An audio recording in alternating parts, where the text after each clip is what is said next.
Adik-adik sekalian, Pak Soleh, assalamualaikum warahmatullahi wabarakatuh. Pak Soleh?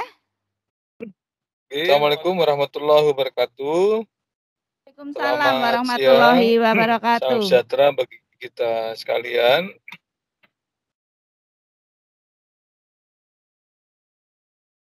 Yang saya hormati Kepala Dinas Kesehatan Provinsi Jawa Tengah, Kepala Dinas Kesehatan Kabupaten Wonogiri, Mas Bondan yang tadi sudah meninggalkan tempat, Kepala Sekolah SMK Negeri Wonogiri, dan adik-adik siswa SMK Wonogiri yang saya cintai dan saya banggakan. Pertama-tama, marilah kita panjatkan puji syukur alhamdulillah kehadirat Allah Subhanahu wa taala karena pada siang hari ini kita diberi kesehatan, nikmat sehat yang sangat berharga di tengah pandemi Covid-19, dan saya harap adik-adik sekalian, siswa-siswi SMK Negeri 1 Wonogiri juga diberi kesehatan.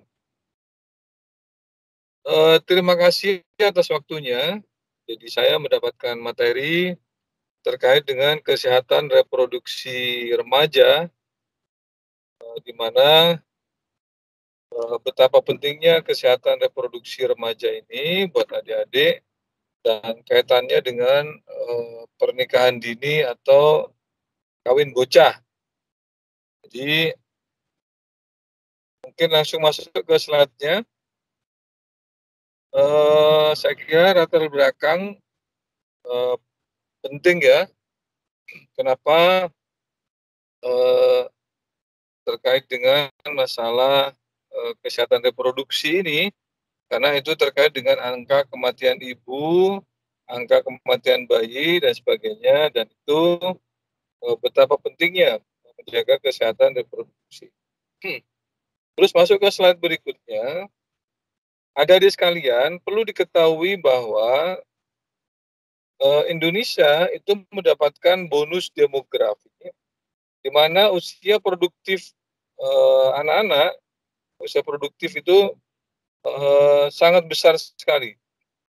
Sehingga diperkirakan Indonesia itu pada tahun sekitar 2045 itu anak usia produktif itu mencapai 60-65%. Oleh karena itu, ini adalah satu bonus demografi, satu sisi, di sisi yang lain ini juga merupakan tantangan bagi kita sekali. Nah, di slide berikutnya, saya kira kita masuk ke pernikahan dini. Jadi, perlu adik-adik ketahui bahwa setiap tahun rata-rata ada 2 juta anak Indonesia yang melakukan pernikahan dini. Atau istilahnya kalau di Jawa Tengah itu kawin bocah. Jadi belum layak nikah, tapi sudah nikah, yaitu berarti masih di bawah 19 tahun. Karena menurut undang-undang tentang pernikahan, itu usia minimum untuk pernikahan itu untuk laki-laki 19 tahun dan perempuan juga 19 tahun. Oleh karena itu, dengan adanya 2 juta anak Indonesia yang melakukan pernikahan dini setiap tahun, itu merupakan perhatian kita bersama. Penyebabnya adalah pertama adalah tingkat pendidikan yang sangat rendah, yang kedua adalah kemiskinan. Sehingga itulah 2 penyebab daripada pernikahan dini. Adik-adik sekalian,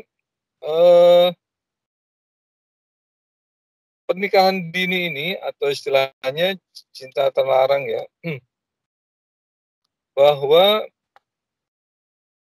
risiko kematian bayi yang terlahir dari ibu di bawah 20 tahun itu 1,5 kali lebih besar daripada di 28 hari pertama. Jadi betapa pentingnya adik-adik ini untuk terkait dengan angka kematian bayi, di mana 1,5 tahun itu lebih besar, 1,5 kali lebih besar.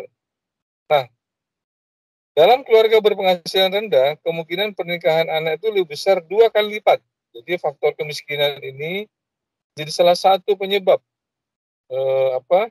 pernikahan anak di bawah sebelum usia 18 tahun. Nah, anak perempuan yang menikah sebelum 18 tahun 6 kali lebih berisiko putus sekolah. Jadi kalau sekarang rata-rata misalnya umurnya masih 16 atau 17 berarti setingkat dengan kelas 2 atau kelas 3 SMA atau SMK.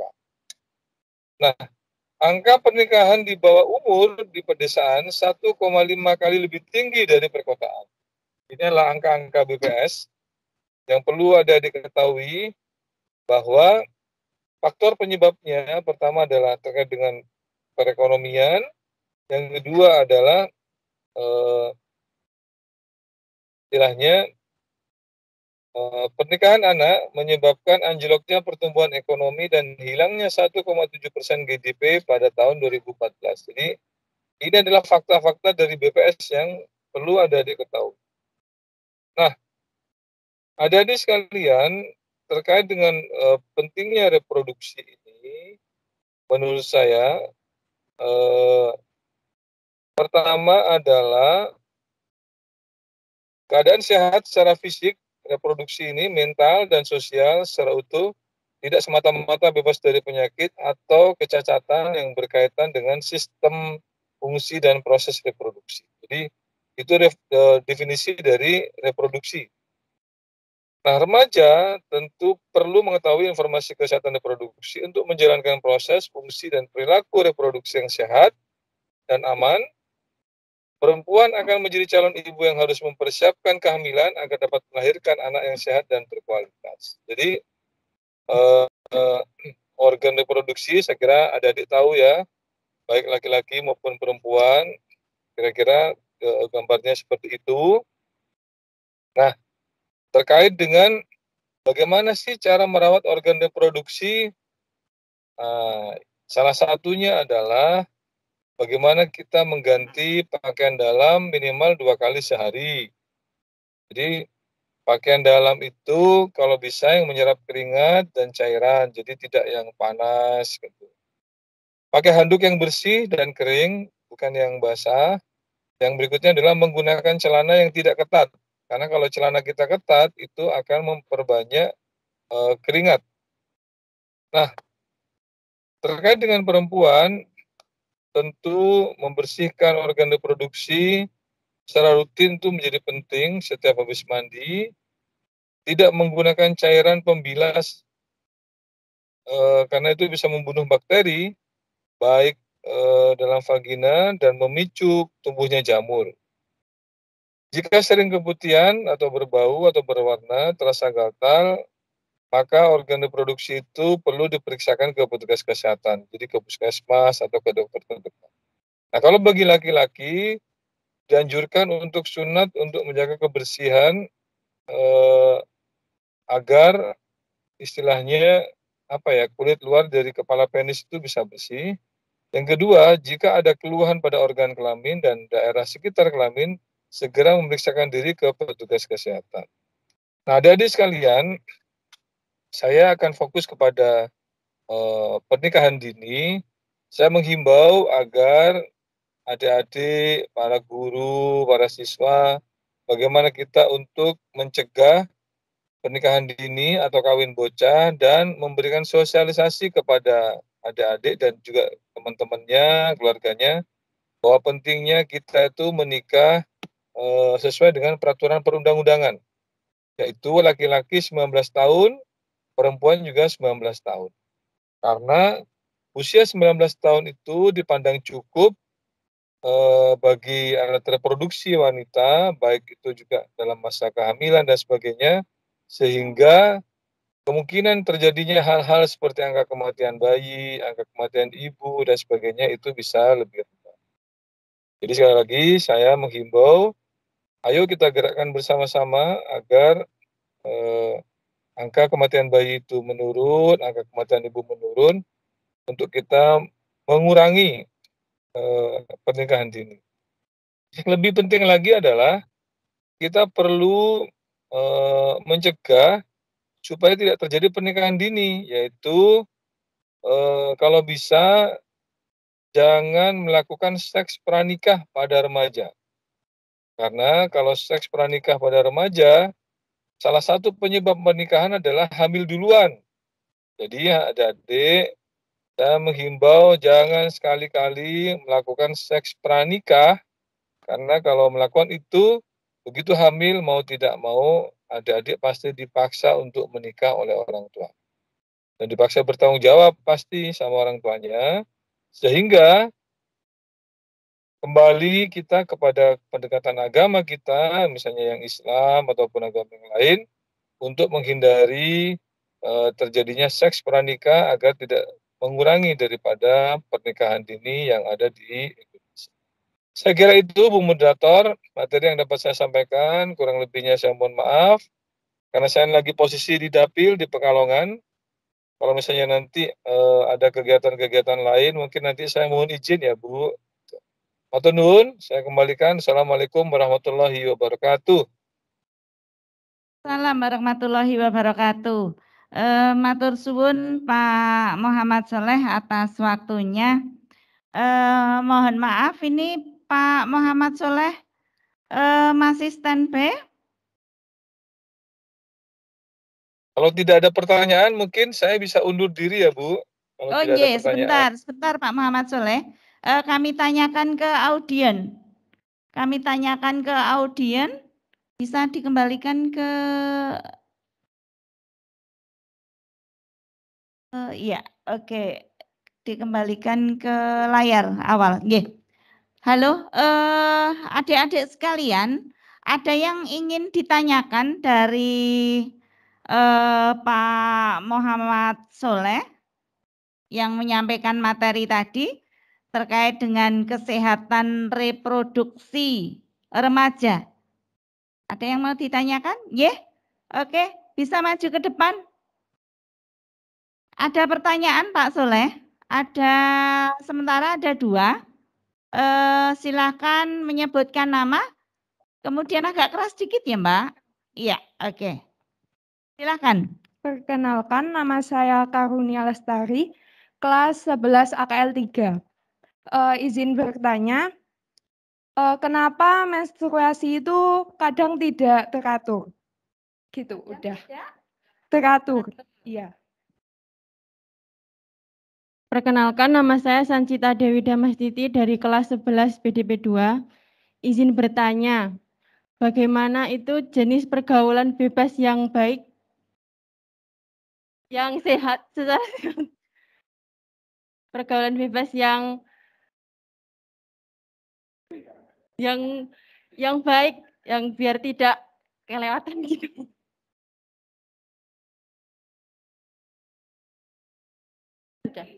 Ada lagi? Sampun? Nggih. Bisa meninggalkan, Mbak. Iya. Ya, ada 2 pertanyaan Pak Soleh. Pak Soleh, yang pertama adalah terkait dengan menstruasi, kenapa tidak teratur. Kemudian yang kedua, pergaulan bebas yang sehat itu yang bagaimana? Wis bebas tapi sehat gitu ya. Maunya gitu. Iya. Monggo Pak Soleh, kami persilakan untuk menjawab. Terima kasih, Bu. Jadi kebetulan anak saya itu cewek semua, Bu, 3. Jadi saya ini paling ganteng sendiri kalau di rumah. Jadi kalau Tidak ada saingannya ya, Pak ya? ada saingannya, Bu. Jadi Saingannya ganteng tidak ada. kalau terkait dengan menstruasi dan sebagainya itu biasanya istri saya itu yang mengedukasi anak-anak saya. Jadi misalnya habis lagi mens itu sakit perut ya, terus pakai apa, pembalutnya seperti apa, menurut kesehatan itu memang peran ibu di situ menjadi sangat penting menurut saya. Termasuk juga misalnya kenapa sih kok kadang waktunya itu tidak teratur dan sebagainya. Jadi mungkin karena saya memang bukan pakar kesehatan ya Bu, mungkin nanti dari Dinas Kesehatan bisa menambahkan. Cuman karena saya sering mendengar saja, karena di rumah itu memang isinya perempuan-perempuan semua Bu. Jadi Ya. terutama memang anak-anak, saya juga masih anak saya yang kecil tuh SMP ya, itu kadang jadwalnya memang kadang maju, kadang mundur gitu ya. Atau masalah lamanya juga itu kadang berbeda-beda tiap bulannya gitu. Itu mungkin salah satu faktornya, mungkin salah satu adalah faktor hormon juga bisa ya. Jadi atau juga faktor kondisi kesehatan dari tubuh kita juga pengaruh, atau juga bisa jadi kondisi psikologisnya juga sangat berpengaruh. Jadi beberapa hal itu menurut saya faktor hormonal, kedua adalah faktor tingkat kesehatan, yang ketiga mungkin juga kondisi stabilitas daripada anak dalam ini juga menjadi penting, dan itu biasanya memang sering terjadi di anak-anak kita, terutama yang seperti anak saya yang SMP juga sering begitu Bu, sering waktunya kadang berbeda-beda gitu. Yang kedua, mungkin nanti Dinas Kesehatan bisa menambahkan ya Bu terkait dengan dari segi medisnya. Yang kedua adalah dalam konteks pergaulan. Jadi memang yang diharapkan anak-anak itu ya wis bebas ya sehat kan gitu Bu ya. Maunya bebas, sehat, Ya. tidak terjadi pernikahan dini. Kalau saya, jadi kita menggerakkan Ojo Kawin Bocah itu salah satunya adalah bagaimana ibaratnya itu mengurangi pergaulan-pergaulan yang bebas. Pergaulan bebas itu jangan sampai misalnya mengarah kepada seks bebas. Atau bahasanya tadi adalah seks pranikah misalnya gitu. Jadi saya menghimbau kepada adik-adik sekalian untuk benar-benar menjaga, terutama adik-adik perempuan, karena yang rugi itu adalah nanti adik-adik sendiri. Adik-adik perempuan terutama ya. Karena kalau misalnya terjadinya pergaulan bebas atau sampai terjadi seks pranikah, tentu yang hamil itu adalah perempuan, bukan laki-laki loh adik-adik. Ini yang harus dijaga betul, bahwa masa depan adik-adik itu masih panjang. Apabila melakukan seks pranikah itu atau pergaulan bebas yang kebablasan, akhirnya nanti yang rugi adalah adik-adik sendiri. Karena misalnya terjadi kehamilan, terus begitu hamil di luar nikah, mau tidak mau harus nikah, dipaksa untuk nikah. Jarang sekali anak-anak yang sudah menikah dini, terus mau melanjutkan kuliah atau berikutnya itu jarang sekali, karena sudah bingung antara merawat anak, ya, terus mau kuliah, terus juga masih kebutuhan sehari-hari secara ekonomi. Jadi bayangkan ada 3 beban, 3 kewajiban yang harus ditanggung sekaligus. Satu sisi harus merawat anak, mencukupi kebutuhan ekonomi untuk kehidupannya dirinya dan anaknya. Yang ketiga mau kuliah, mau sekolah. Jadi otomatis 3 beban itu sangat berat untuk dipikul oleh adik-adik yang masih umurnya belasan tahun, 17, 18 dan sebagainya. Jadi oleh karena itu saya menghimbau adik-adik misalnya bergaul, berpacaran, tolong dijaga jangan sampai melakukan pergaulan bebas dan sebagainya. Yang namanya pacaran itu kan artinya kan ta'aruf, kenalan. Jadi ibaratnya ya itu harus dijaga. Nah, peran adik-adik sendiri selain peran orang tua tentu menjadi sangat penting, sehingga semua kembali kepada kita dan diri kita, diri adik-adik agar tetap bisa terjaga untuk mencapai masa depan yang lebih baik. Saya kira gitu jawaban saya, matur nuwun Bu. Baiklah, mungkin sedikit kami menambahkan terkait dengan menstruasi yang tidak teratur gitu ya. Salah satu tadi sudah dijawab Pak Muhammad Soleh, terkait dengan hormon juga. Hormon itu juga bisa menjadi penyebab menstruasi tidak teratur gitu. Selain itu faktor psikis juga ya. Kalau baru bad mood gitu ya, biasanya kalau anak-anak milenial itu ada sedikit masalah gitu terus bad mood gitu ya. Itu juga masalah psikis itu juga sangat mengganggu menstruasi. Kemudian selain bad mood, kemudian juga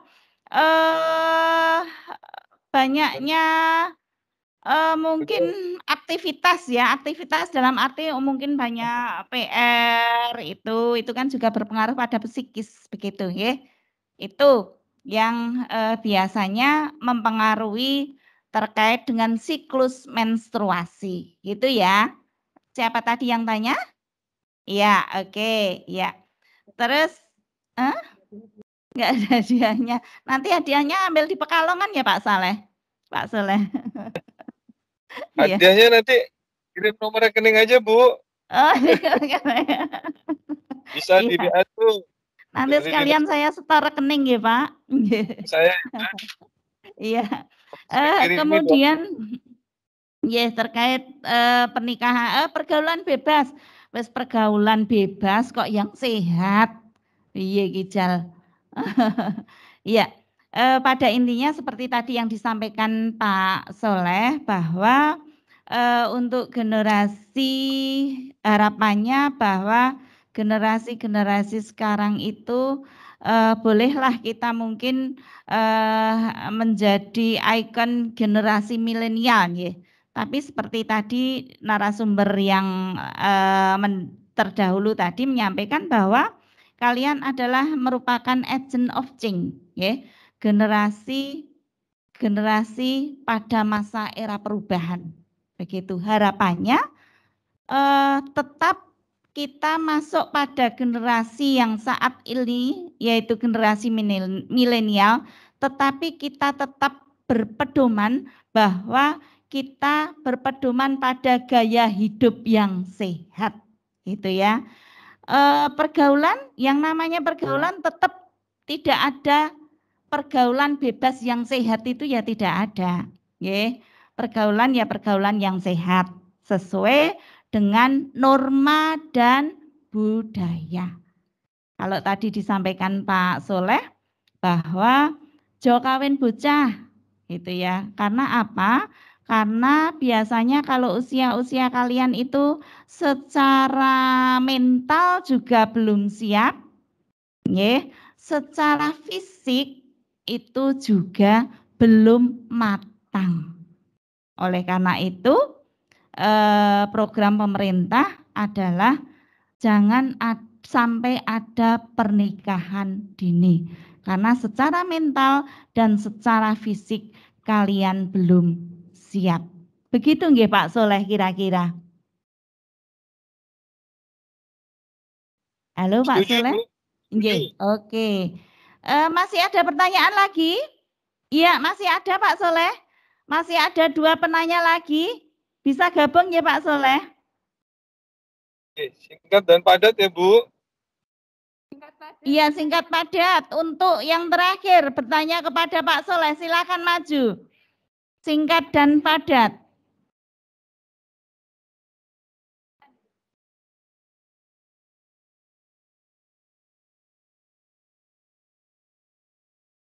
Perkenalkan, nama saya Septita Alianur Rohmah dari kelas 11 BDP 2. Saya ingin bertanya, bagaimana sih caranya mengatasi kemandulan sedini mungkin? Terima kasih.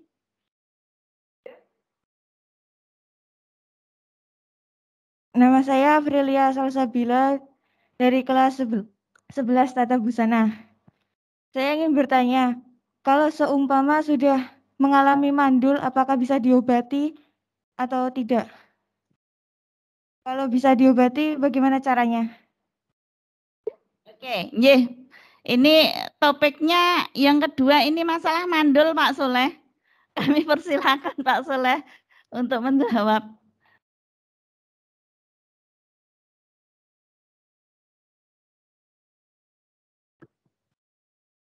Pak Soleh masih standby? Ya. Ya. Terima kasih.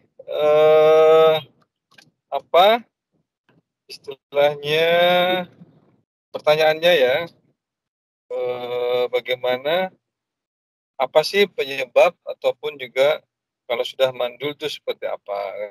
Jadi menurut saya kemandulan itu banyak terjadi ya, istilahnya artinya begini, kemandulan itu kan terjadi jika hubungan suami istri istilahnya sudah pakai tanpa pengaman tapi tidak segera mendapatkan kehamilan, kira-kira begitu.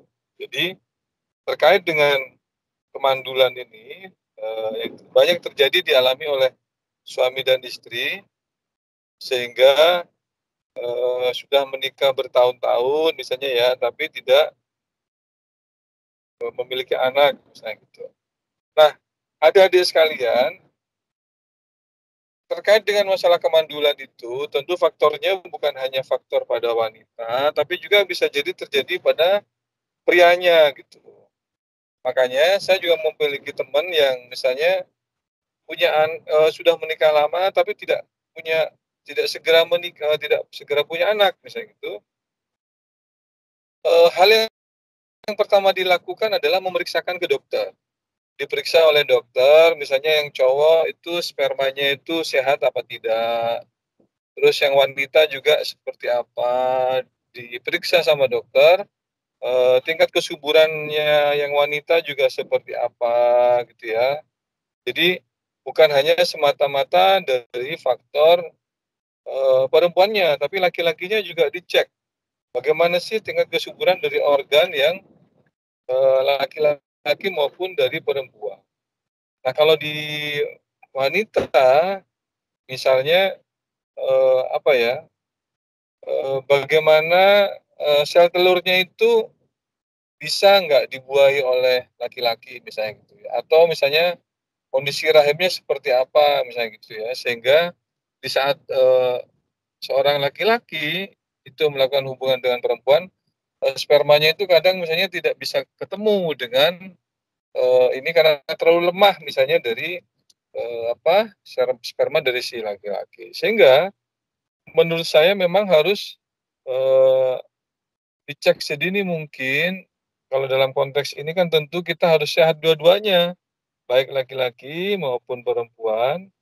Jadi biasanya itu untuk mencapai kesuburan yang bagus, tentu penyebabnya adalah juga kesehatan.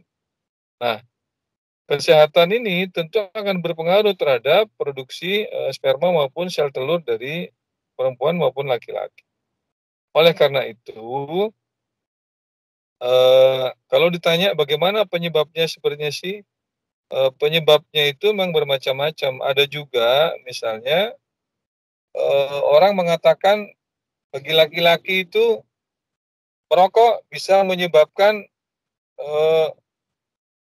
kemandulan, misalnya gitu. Jadi di bungkus rokok itu kan ada salah satu bahaya merokok, misalnya. Itu bagi seorang laki-laki. Nah, kalau bagi perempuan, faktor usia juga bisa, karena mungkin usianya sudah tua, maka dia masa kesuburannya sudah produktivitasnya sudah rendah, sehingga dia juga tidak bisa jadi terjadinya kehamilan misalnya seperti itu. Atau juga salah satunya adalah mengkonsumsi alkohol yang berlebihan. Jadi alkohol ini sangat berpengaruh bagi kemandulan. Jadi makanya adik-adik baik laki-laki maupun perempuan kalau bisa menghindari minum alkohol atau kecanduan alkohol yang berlebihan, karena itu sangat berpengaruh sebagai salah satu penyebab daripada kemandulan. Penyebab berikutnya adalah faktor berat badan, misalnya obesitas, karena kegendutan sehingga berpengaruh.